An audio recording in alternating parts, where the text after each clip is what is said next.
I'm Elizabeth Rimmer. I'm the Chief Executive of Lawcare, and Lawcare is a registered charity that operates throughout the United Kingdom and Ireland, and we're here to support and promote mental health and well-being in the legal communities. We help everybody within our legal community, students, those in training, practitioners, people who've retired, families, friends, support staff. And we really want to engage with the legal community to help them recognize the value of mental health and well-being and really embrace this as something that's important and needs attention. Lawcare was set up in 1997. We're a registered charity, and we were really set up as an initiative of the Law Society of England and Wales. And there was a growing concern about alcohol misuse amongst solicitors in England and Wales. So the Law Society put together a small group of people to have a look at this, and from that emerged Lawcare. So when we first set up, our focus was only on solicitors in England and Wales, but over time, as I said already, we've grown to cover all of the legal jurisdictions and also all branches of the profession. So I really want to talk about why well-being matters in the legal community. So why are we advocating that the legal profession and those in it really embrace this issue? And I think there are a number of reasons for that. Is that, there's quite a lot of studies now that show that lawyers do have greater incidences of stress and anxiety and depression compared to the general population. And there's been quite a lot of research into looking at that, but there's something really about the culture and practice of law that we know that the sorts of people that are drawn into law often have a very driven and perfectionist personality. So these are people that find it difficult maybe to delegate. They put very high standards on themselves, that the work they do has to be perfect. There's no room for error. They're high achievers. They've done extremely well throughout their academic careers. They get into practice and they want to maintain those very high standards. But there's also something about the practice of law that to be a lawyer, and the work requires quite a lot of prudence. So lawyers have to look at things critically. They have to weigh up the pros and cons of certain situations, look at what the worst case scenario may be, advise their clients on what the best outcome could be. And often that requires quite a negative approach to things. So there's quite a lot of negative emotion in law, and sometimes there isn't a place to take that. The work can be very critical and require you to be aggressive. It's a zero-sum game. It's often about winning or losing in all aspects of law. And so this can be very difficult for people working in that environment, that you may be spending all day in that scenario and then you come home and you haven't got any way of discharging that. Another aspect of the practice and culture of law, it's a very competitive, pressured environment. The 24/7 culture that we're all very familiar with can be very difficult to find time to unwind. There's expectations of clients that you'll be available 24/7 over the weekends, late into the evening, to respond to their concerns and queries. So people feel under a lot of pressure to be on all the time, and they don't get the chance to unwind.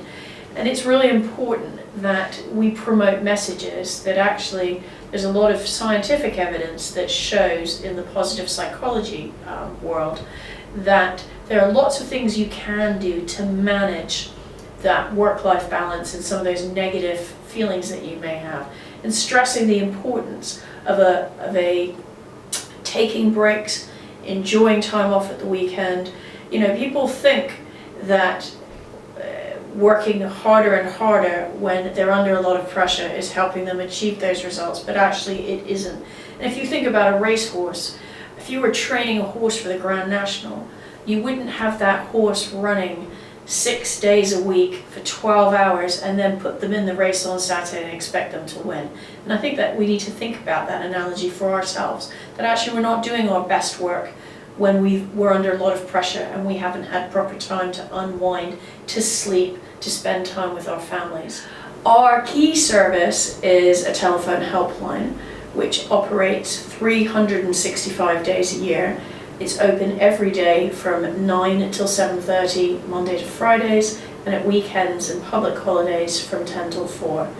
And what we feel with our helpline is that we really offer a chance to have a conversation a safe, confidential space to talk to somebody who really understands the legal environment, because everybody answering the phone in Lawcare has worked in the law. So we feel we really understand what it's like day to day working in legal practice in the 21st century. Also, we've been listening to lawyers for nearly 20 years, so there's very little that we really haven't heard before, and we offer that chance to provide reassurance so people can call us about anything. If they're worried about having had a bad day in court, they're concerned that they may be facing disciplinary proceedings, they're worried that their training contract isn't going very well, they're worried about their bar exams, they're worried about another colleague, you can call Lawcare and speak to someone who will try and help you understand your problem better. So although we're not counselors and psychotherapists, what we are though is a listening ear. And for many people, just taking that first step by talking to somebody about what's concerning you may help that person lead on to look for support elsewhere and take some steps to address the problems that they may be facing. The most common reason people call us is stress. So about 75% of our calls are about stress. There may be a number of reasons for that stress. And the challenges that many lawyers face in managing a life-work balance, the pressures of practice, the 24-hour culture, all of these things can take their toll and can often lead to many people feeling doubtful about their abilities. They may lose their confidence, feel that they're not cut out for the law anymore, and we can provide some reassurance that often many people feel like that during their career, and to take a step back and really think about why they're in that place and what can be done to make things better or improve things. We also offer a supporter service. So for some people that call us, they may need a little bit more support than just talking to someone on the helpline, and we can put them in touch with another lawyer who's had a similar experience.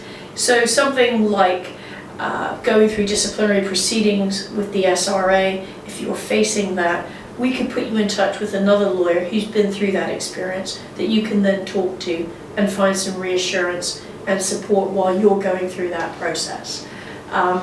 We provide a range of information and resources on our website. We have a lot of fact sheets about the common issues that people call us about: managing stress, a lack of sleep, dealing with alcohol misuse, concerns about colleagues.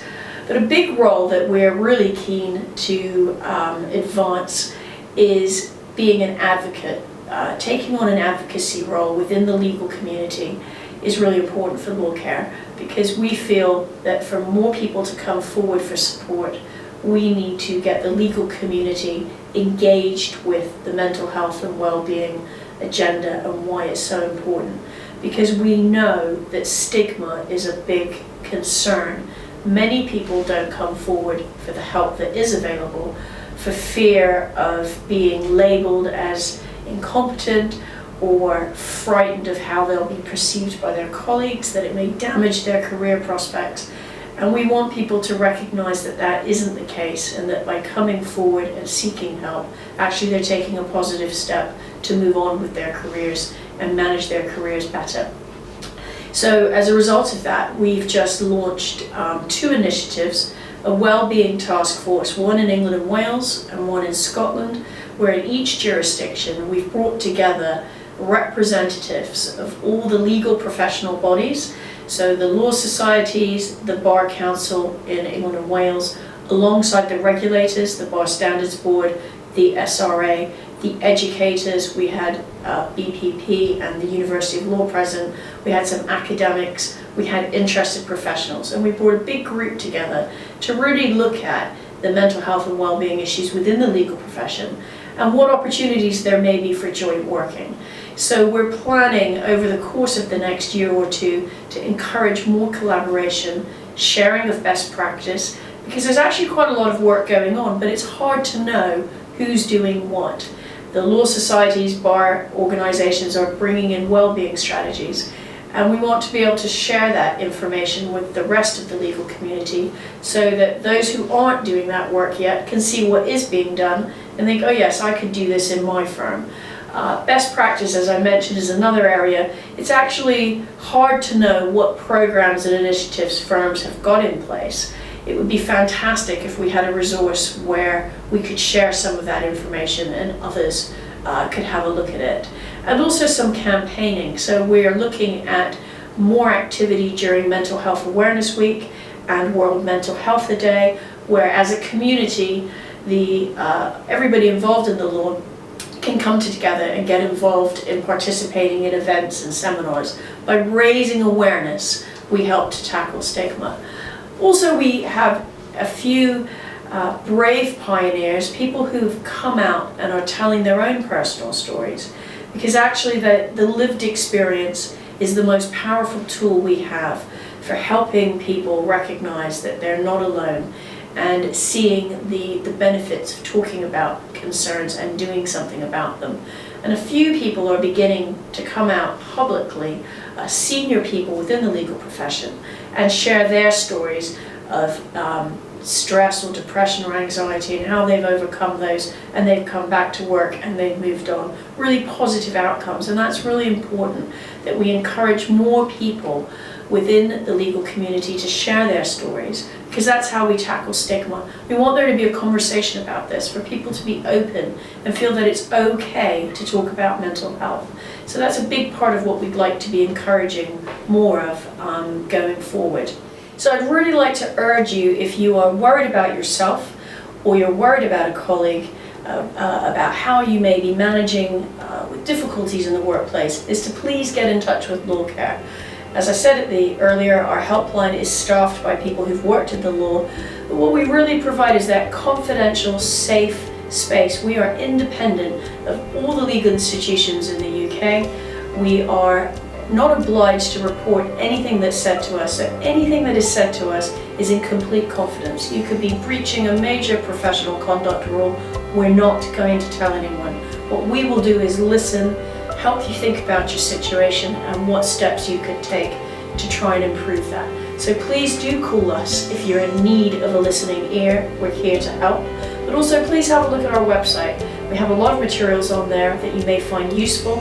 And sometimes for many people, just going to the website and having a look at it can also help them think about where they need to go next.